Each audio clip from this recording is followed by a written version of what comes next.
নমস্কার সবাইকে, আমি সৈকত।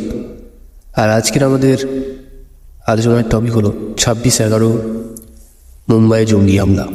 সালটা 2008, তারিখ 26শে নভেম্বর।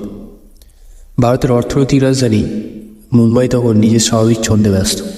কেউ অফিসে বাড়ি ফিরছিলেন, কেউ ডিনার করছিলেন তাজ হোটেলে, কেউ আবার ট্রেন ধরার জন্য দাঁড়িয়েছিলেন সিএসটি স্টেশনে।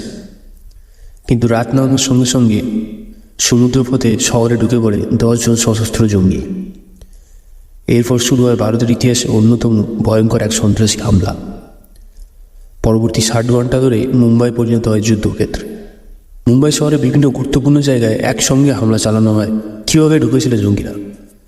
তদন্তে জানা যায়, জঙ্গিরা পাকিস্তান থেকে সমুদ্রপথে ভারতে প্রবেশ করেছিল। তারা একটি মাছ ধরার নৌকা দখল করে মুম্বাই উপকূলে পৌঁছায়। তারপর ছোট ছোট দলে ভাগ হয়ে শহরের বিভিন্ন এলাকায় ছড়িয়ে পড়ে। কোথায় কোথায় হামলা হয়েছিল?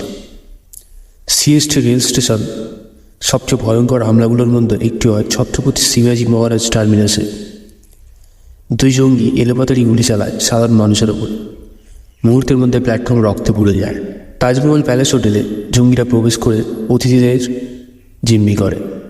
হোটেলের ভিতরে আগুন লাগিয়ে দেওয়া হয়। টানা কয়েকদিন ধরে চলতে থাকে গুলি ও বিস্ফোরণ। অবিরয় মুম্বাইয়েও জঙ্গিরা হামলা চালায়। অনেক বিদেশি নাগরিক সেখানে আটকে পড়ে থাকেন। ইহুদি ধর্মীয় কেন্দ্র নারিম্যান হাউসে জিম্মি পরিস্থিতি তৈরি হয়।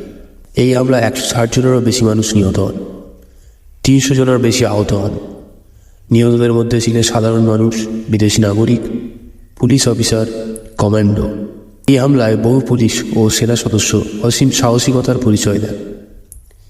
বিশেষভাবে স্মরণীয় হেমন্ত কারকারে, অশোক কামতে, বিজয় সালাস্কার। তারা জঙ্গিদের মোকাবিলা করতে গিয়ে শহীদ হন। ভারতের এলিট কমান্ডো বাহিনী ন্যাশনাল সিকিউরিটি গার্ড বা এনএসজি দিল্লি থেকে মুম্বাই পৌঁছান। তারা তাজ হোটেল, ওবেরয় এবং নারিম্যান হাউসে অভিযান চালায়। প্রায় 7 ঘন্টা পর পরিস্থিতি নিয়ন্ত্রণে আসে। 10 জন জঙ্গির মধ্যে একমাত্র জীবিত ধরা পড়ে আজমল কাসাম। তার জবানবন্দি থেকেই হামলার পুরো পরিকল্পনা সম্পর্কে গুরুত্বপূর্ণ তথ্য সামনে আসে। এই হামলার পরে গোটা বিশ্ব ভারতের পাশে দাঁড়ায়। আন্তর্জাতিক স্তরে সন্ত্রাসবাদ নিয়ে নতুন আলোচনা শুরু হয়। ভারত নিজের নিরাপত্তা ব্যবস্থায় বড় পরিবর্তন আনে। 26/11 শুধু একটি হামলা ছিল না, এটি ছিল ভারতের হৃদয়ে আঘাত।